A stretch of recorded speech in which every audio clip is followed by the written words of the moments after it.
What's going on, Solarpreneurs? We are back with another episode, and I'm excited today because we are in the studio with Mr. Dan Dunn. What's going on, Dan? Thanks for coming on the show. You bet. Good to be here. Let's edit that out. Hey, well, you're hearing me too. Good to be here. Yeah, it's fun. We're here in Newport Beach. Made the drive up here from San Diego, and we're doing some video content too, so excited about that. So Dan, you want to tell us a little bit how you got in the solar space and your background, where you came from and everything? Sure. Yeah, I should have this down to an elevator pitch by now. I was born in Illinois in the Midwest. I was then transplanted to California. So I claim California as my place of growth, I guess. Okay. It just kind of sounds a little cooler. And then went to college in Utah. I then and I majored in music and English. We just talked about that before this podcast started. Yeah. Yeah, I love music nerd. Music You're a nerd, man. That's right. And actually, the movie Pitch Perfect, I was actually telling this guy to the left here, off camera, earlier that my wife and I met through similar circumstances as Anna Kendrick and the guy, I don't even remember his name. Anyway, she was in a female a cappella group. I was in Vocal Point, the male a cappella group. Oh, okay. Kind of came together like the Jets and the Nice. Sharks in West Side Story. Anyway, so yeah, met my wife there. Been married almost 16 years. Live in Southern California. Love this place. Feels like home. Will never leave. And own Harness. I started the Harness brands in 2017. So we're almost 5 years old next year. Awesome. And then have a production company in the music space called Prosody Music. Okay. And that's me in a nutshell. That's awesome. I love hearing guys that are like music nerds and stuff like that, because I was just telling you, I was a music major myself in college, studied drums, percussion. That was the dream. I was all about, just graduating and being a music teacher, making my 30-40 grand a year. And I was like, this is it. I'm going to love it. That's the dream. And then, sales gotcha. Yeah. Came out, made that, like in the summer or whatever. And I'm like, okay, maybe I'll stay a little bit longer. Yeah, right. I can still picture, hey, Imagine Dragons, when they have their live shows, they need some good drummers up there. Yeah. Have you ever been to one of those? I haven't been to their show, but I haven't been to lots of other concerts. Yeah. So same with maybe they'll listen to this podcast. If they're listening, give me a call and hey, I'll be their drummer. We got a table right here. You can start banging away. Let's do it. But yeah, what I wanted to ask you, Dan, I mean, being like music, English and all that, do you feel like, I don't think there's a ton of us that did music before, solar, but the few that I have met that have, I feel like, it's helped them in a way, maybe like creativity. Do you feel like music has helped you in business or in any aspects of what you're doing now? Absolutely. So, scientific studies have shown if you put your kids in piano lessons early on, they'll connect certain parts of their brain and think more critically. And I'm not trying to puff myself up at all. Don't feel deficient out there, guys. If you didn't get piano lessons, it's not your fault. But it does help, you looking at problems from multiple sides of the spectrum. Mm-hmm. And so when your brain makes those connections, you have kind of that openness to multiple solutions and seeing both sides of an argument. It really, really helps in problem solving, interpersonal relationships, leading. It helps in, I think, all aspects of business, to be honest. Yeah, that's awesome. Wow. Leading, why do you say that? Well, because as a leader, you're going to come across the fires we have to put out constantly, right? Mm-hmm. And so to put out fires, you could throw a huge bucket of water on it and say it's good, or you could kind of massage it and come at it strategically and see if there's, 2 or 3 different ways to go at it and which one's best, consider the consequences.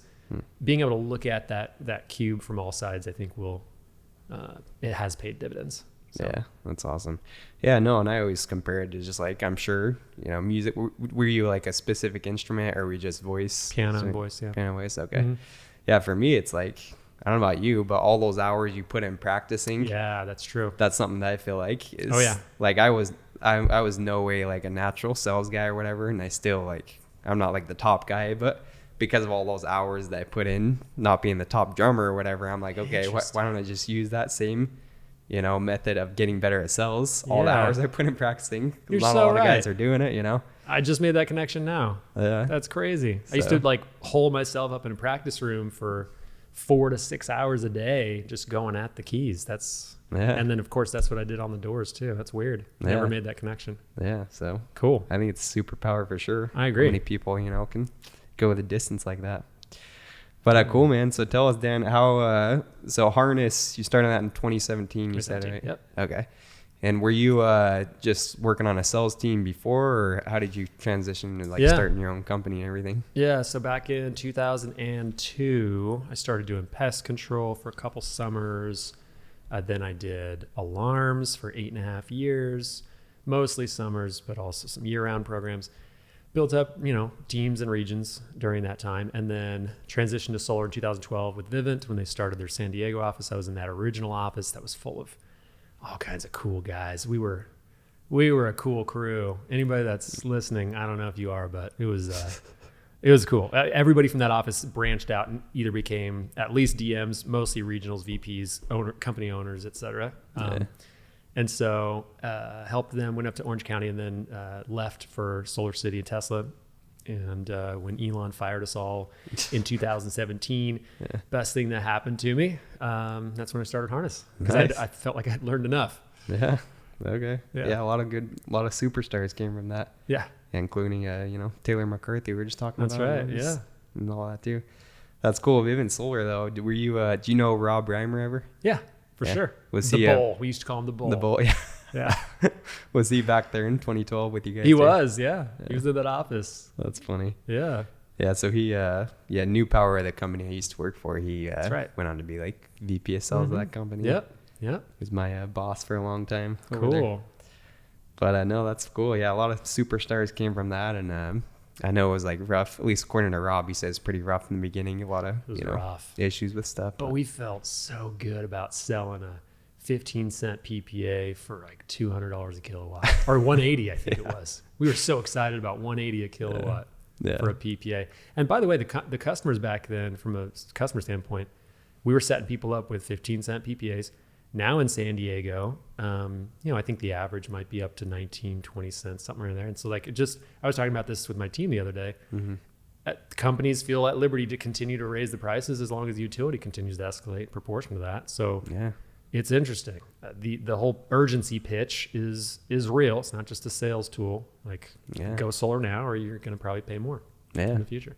Yeah, it's true. Yeah. I know. I love those things. It's natural urgency that we don't have to make it up. It's stuff is actually happening, tax credits, and it's actually happening. A lot of good reasons. No, that's cool. And so Harness, so 2017, do you think you would have went on to start Harness had Solar City not, had they not let everyone go? Do you think you would have gone that same path eventually? Eventually, maybe. Yeah. Thing is, I was pretty bought into the vision. I was a little bit of an Elon worshiper, not in a bad way. I mean, I did have a big blown up picture of him. You know that Obama poster with the hope, in the blue and red and white. Yeah, I made one of Elon, and I put progress, and it was a little foolish, I think, but I had that up in the office, and I loved his vision. I was at the Gigafactory grand opening in Sparks, Nevada. I loved what we were doing. I felt like it was obviously much bigger than us. So everybody feels great about that. But when it stopped, it was an easy decision to do my own thing. I'd already been knocking doors for 15 years straight with no stops, consistency, piano practice. Yeah, that's right. And, running regions and divisions, stuff like that. So I felt like it was a good time. Yeah. But had he not fired us, that's a great question. I don't know. I think I would have stuck with it for a while. Yeah. Yeah. It was cool. Cool while it lasted. Yeah. Well, yeah, it's true. Everything happens for a reason. So sure. Maybe a good thing it happened. Definitely in hindsight. Yeah. But yeah, so I know it's, a lot of challenges going through starting your own company, starting your own brand, business, all that. So starting out, I'm sure it wasn't all sunshine and rainbows and all that. What were some of the challenges that you had to go through to get things rolling with Harness? Yeah, luckily I had the team from Solar City pretty much. It was easy because there's no non-solicitations. They fired us, so we just started. Sweet. No big deal. Yeah. So I started with a sales team, so that was nice. But partner-wise, a lot of companies instantly become dealers for other installation companies, and that was the that was the thing. I'm a diligent student of who I'm going to be hopping into business bed with. And I remember to this day, I interviewed 17 different EPCs, which are, installation companies. Holy cow, yeah. Went through it, got it on a PowerPoint, did like a risk benefit analysis of it. Yeah. And I even presented it to my team, like, hey guys, this is what I've been going through. Make sure we're going in the right direction. Settled in on one. I won't mention their name, but I settled in on one, and on paper they were the best. And then in reality, they were horrible. Yeah, they lost me a lot. All that research, lost me a lot of money. Yeah, exactly. It's interestingly enough. I wish the story was different, but but what it did teach me was, again, you can look good on paper. Execution's everything. When you're in a partnership, a lot of times too, and those go south like that, you have to cut your losses. There were definitely some losses early on in the business, first year, but I also came into the business knowing, like, all the stories I had read, that's pretty common. It's pretty common in your first year or two, anything in the 5-year range. Yeah, it's common to have some struggles, have some learning lessons, some big ones. And it's about, it really tests your mettle of if you're serious about the business and the long-term aspect of it or not. Yeah, no doubt about that. Yeah, and so something that, I'm sure you've struggled with it too, like your teams, commissions are so high in solar right now. People are making 10, 15 grand on single deals and stuff, especially out here in California. Like, how have you in your teams, I don't know if it's changed as time has gone on, but what are some things you're doing to like keep your guys motivated, or stuff that you like pass down to like your sales managers for our listeners on that? Considering what they make, is that what you're asking? Yeah, well, just because that's one obstacle. Right? Yeah. Cause people, that's like the curse of solar, right? It's like guys make 10 grand on a deal, just and then they're like, "Oh, for 3 weeks. Yeah, I'll be back next month." Right. So. Yeah, that is an interesting question, and it is something, of course, we grappled with. One way is to constantly have them expanding their idea of themselves. So there's an income thermometer in every single person, and so once you've reached that thermometer top of $100,000 a year, if that's essentially what you think you're worth, or I don't even know if it goes that far in your head. Usually you're just like, this is where I'm comfortable. I love freedom, and I love taking off and going on experiences, and now I have the freedom to do that. That's all fun and games, and I think everybody deserves to have that time in their life. But if you mention this concept of expanding the idea of yourself often enough in meetings, which I try to, then we actually have an archetype I created. So Chad the cheetah, or Chadra for the women. So there's a turtle, Tom the turtle, there's Harriet the hare, and then there's Chad the cheetah. So essentially, like, how fast can you accelerate your progress towards semi-retirement, towards being a 10 or a 20 or 100 door owner of properties, etc. And you can follow Dave Allred or some of these guys in the industry that have made it and have done that. Yeah. And it's a reality for us in solar. Like, we can get there quick because of the money. For sure. So do you want to just kind of live at this range, which I understand is extremely enticing and fun, but you could also make $1 million in the next few years and accelerate your progress and do a whole lot more with your life. Yeah. Okay. So it sounds like just basically helping them see a higher vision and set bigger goals for themselves. Yeah. Like that. Have to. Yeah, that's huge. And so what are some ways that you do that for your reps? Is it like you personally sitting down with them, or you like having your managers sit down and I don't know, like quarterlies, or anything you guys are doing to help them actually like see those bigger goals and visions for themselves? All of that. We started doing quarterly summits this year, which I don't know why we didn't do them before. They're extremely, they move the needle a lot because we all get together and have that memory together. This quarter, we're getting together at Pirates Cove in Henderson, Nevada, overlooking Lake Mead. Oh yeah, I've heard about that. Yeah, our teams. Cool. Same thing. Yeah, it's one of those things that gets tossed around the industry. Yeah. So we rented it out for 3 days, and we're taking our top producers there for the 3 days, and then we're taking the rest of the company. We'll meet there for like a half day, for the summit. That's awesome. And getting together and having those memories, having the camaraderie and the culture come together, super important. And during those summits, of course, we address that topic among many others. Nice. That's one needle mover. Another one is, having, we have weekly calls with our leaders, of course, and we disseminate what's most important. And there are things that we talk about over and over. Yeah. And that's one of them. Okay. So, well, that's huge. It's communication. Yeah, it's funny. I'm working down with a Jason, I don't know if you know Jason Newby, squad down there, but sure. Yeah, he's talking about the Pirates Cove too. He said, yeah, I think he said Vivint got like banned from it or something like that. No, that doesn't surprise me actually. Yeah. No, it doesn't surprise me. So he's like, but I didn't get banned, so. Yeah, right. Yeah, he's no longer associated. Yeah, that's funny. I went there with Trevor. Trevor in the top. He's winning the cup every single year on the alarm side. Yeah. I wonder if their group did it because they're pretty wild. Yeah. Anyway, so yeah, guess that's a story Jason will have to tell next exactly. podcast. But nice. But no, that's cool. And so, yeah, I like the quarterly summits idea. I think that's huge for probably, the culture and things like that. Anything else that you guys are doing, just like build the culture of working, of like going out every day, of not getting lazy reps. What else are you guys doing?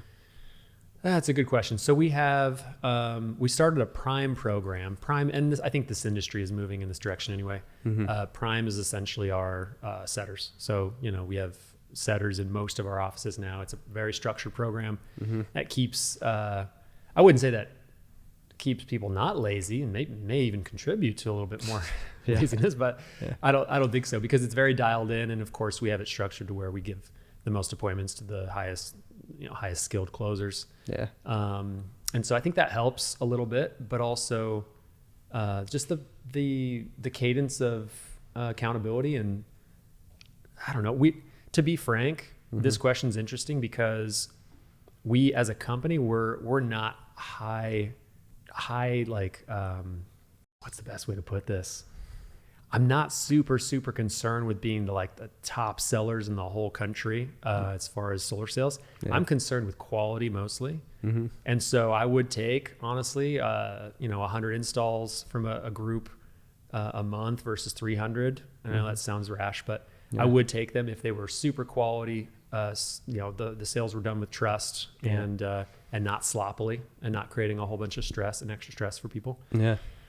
That's just me. That's the way I want to run the business. One of the things I noticed with publicly traded companies is they're always making decisions based on their stockholders. And I never wanted to have that again as just an archetype of what I didn't want. So in this company, we're more principles focused, and I think just trying to always do the right thing.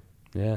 Well, no, that's huge. Yeah. I talked with, some of my friends that own their like EPC, stuff like that. I mean, they deal with some of these dealers who it's just like they're pushing through deals no matter what on any type of roof, getting guys to sign like roof waivers and stuff, and just throwing panels up there. And it's crazy. And you're cool, you're getting more sales, but it's like 25 years, people. I know that's a long time. But it's like you throw in these roof waivers and then just put the panels up. Stuff is going wrong. It's like what's that going to look like down the road for customers and things like that. So. It's literally the roof over somebody's head. It's like come on. Yeah. They work their entire life to buy their house and make sure it's good. Yeah. So no, I definitely appreciate that. I think that's the only way really to build long term and make sure you're focusing on your customers and your clients. Well, that brings up a point. I mean, because there's so much money to be made in the solar industry, it's naturally attracting fly by night people. So it's an unfortunate fact.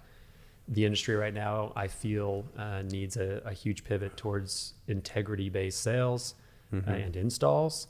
And I think on the installation side especially, there needs to be a big step up in quality and customer service towards sales partners. Yeah, because it's a little lacking. I know, no doubt. And it's like, how many times have you heard it? I hear it all the time. We're like, oh, what's the reason you haven't gone solar? Oh, because our neighbor had a bad experience. Oh, because our friend. Oh, because our uncle's roof is leaking. Yeah. Like, how many more customers could we all have if we were just doing quality work and not lying to people? So ripple effect. So it's definitely super frustrating. Yep. But no, so that's good to hear that. That you're passing that on to your leaders and to your company, because I think that's really what the industry needs. So how many teams do you guys have? So you said you're in California, Utah. Where else? California, Utah, New Jersey, a little bit in Nevada, and a little bit in Florida. Okay. And then we've got a team in Puerto Rico as well. Okay. That's awesome. How many reps do you have for the whole company? We're around 250. Okay. Right on. And so what do you see? I don't know. I'm sure obviously some teams are better than others. What do you see in your great teams, your best team versus, teams that are struggling? Anything you see that's is helping contribute to a good team versus the teams that are struggling? Yes. I think a good team obviously starts with leaders. So you can't have a good team without good leaders. It's obviously a ripple effect. I hate to use that phrase twice, but so if the leaders aren't dialed in, you don't even need to see or meet the leaders. You can tell by the team if you just met the team. But anyway, once that's dialed in, and this is part of what the leaders do, having the team have an identity, a name, and even a creed, something that they can coalesce around as a principle or principles that they live by. Once they have that, an identity as a group, then it's about having fun, which is part of culture. It's kind of what we think about with culture. Like you want a yacht somewhere. So having fun, and then getting into flow. I was listening to Aubrey Marcus' podcast recently, and he had that guy on there. It's supposed to be the master of flow. My VP Owen recommended this to me. Anyway, he says there's steps to get into flow, and the first one's curiosity. So if the leaders can create curiosity with their people somehow, I mean, we could brainstorm around that for a while, but we've had ideas about it, and we're looking to increase this constantly, because when people are in flow, they don't have to think too much. They just feel, and they're feeling great about what they're doing. And flow's like, we just went surfing this in the morning and got tossed around in the water, positive ions flowing all around. And that was the best way for me to start my morning before I got here.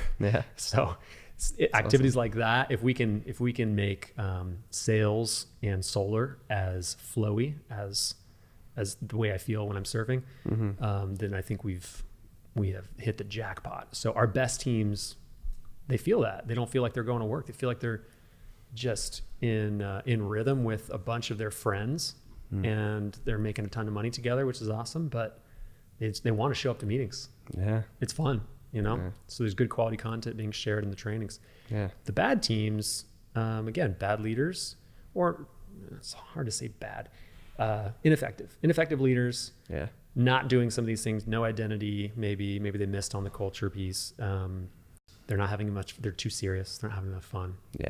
And fun's not just like throwing out incentives and let's meet a Jamba Juice. It's like, it's making jokes and having actually vernacular, having like inside jokes around your work. That kind of stuff's fun.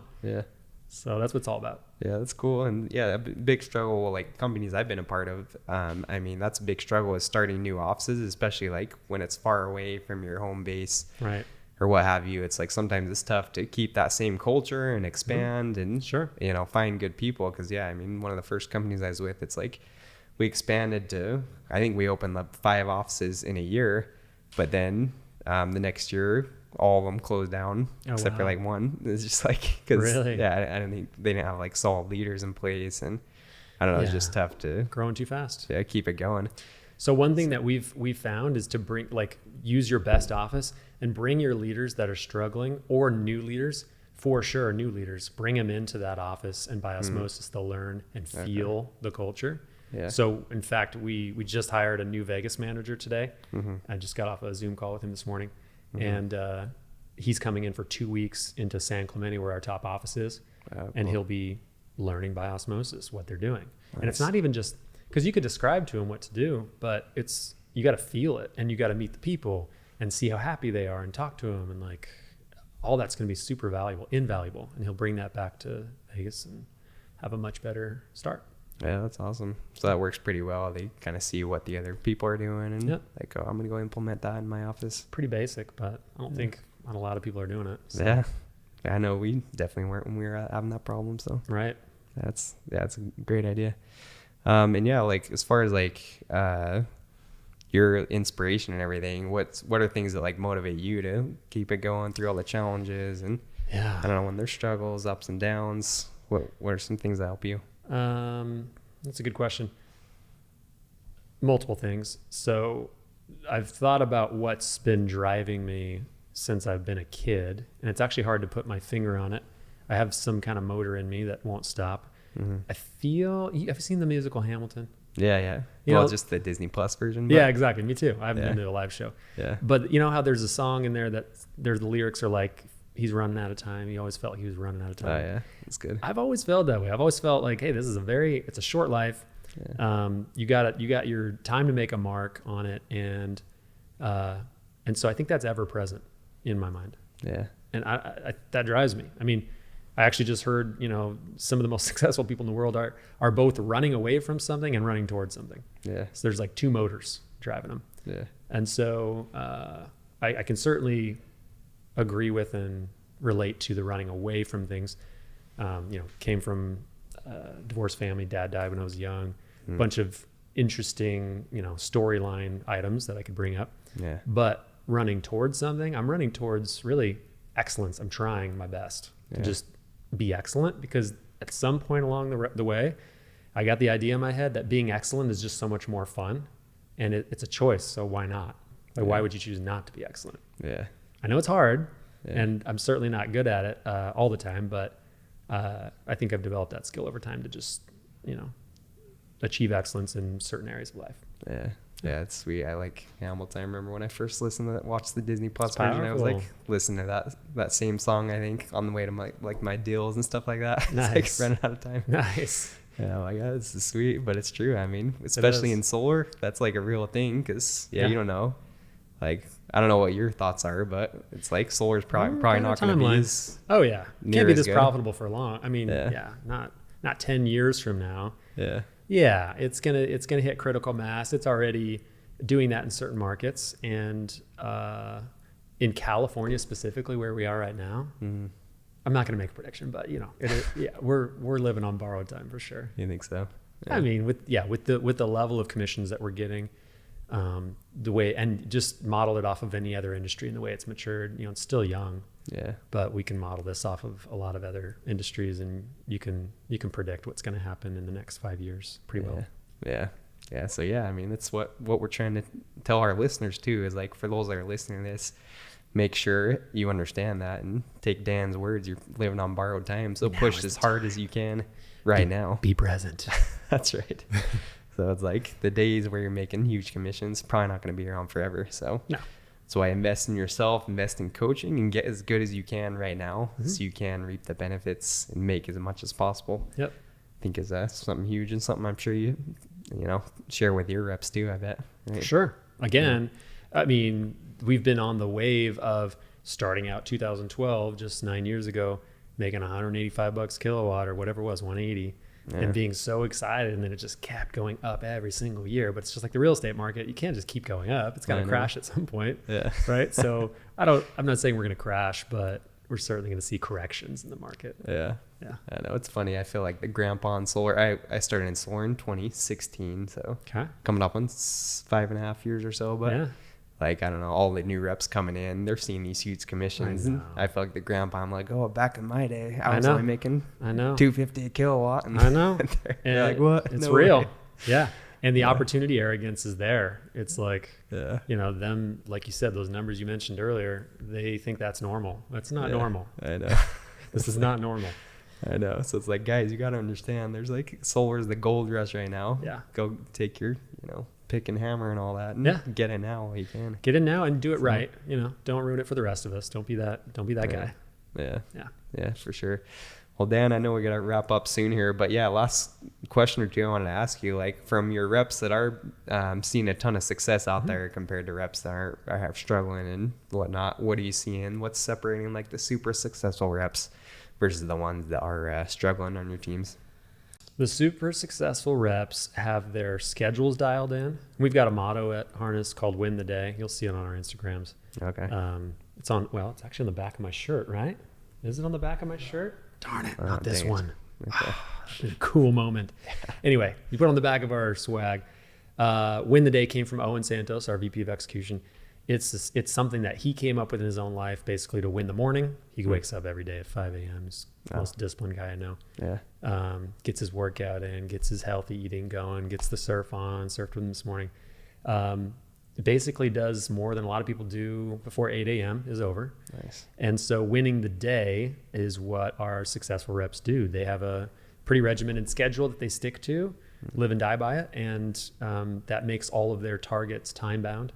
Which, if you listen to Tony Robbins, you got to have SMART goals, SMART. Yeah. That T stands for time bound. So I think that's critical. And then they are students of the game, students of the game. So they're constantly curious. Again, way to get into flow state about how to get better and what's happening, and, staying on top of their stuff. Yeah.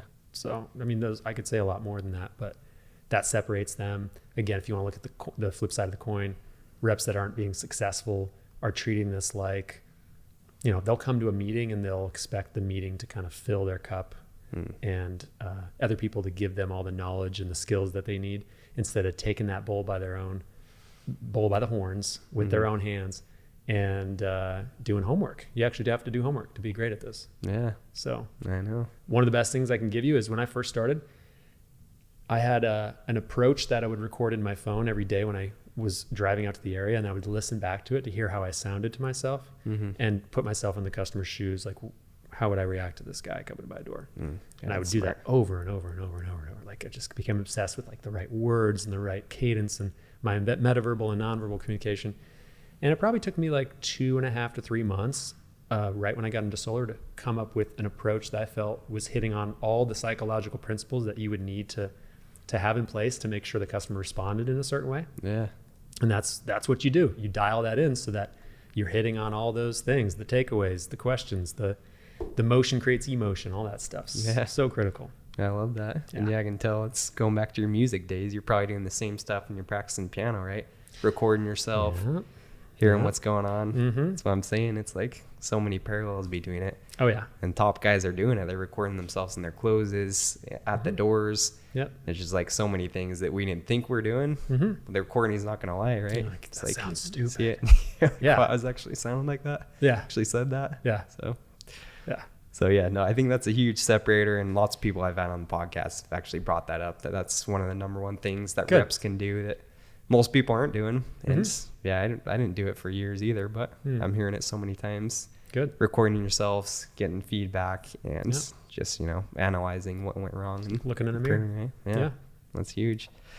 Well, Dan, we appreciate all the secrets you shared with us today. And I guess last question or two I had, like, what's been your biggest, I don't know, is there any time at Harness that there was like a down point or like a big struggle you had at Harness, and then what did you do to get out of it, or maybe there hasn't been any, but I don't know. I mean, there was the installation misfire in the early year. The most recent one was actually online leads, man. I'll tell you, I could go off for an hour about this. So many companies sprung up during the pandemic saying that they were experts and gurus at online lead gen. So many dollars were lost to those companies, not only by me, but others. But yeah, that was definitely a struggle. I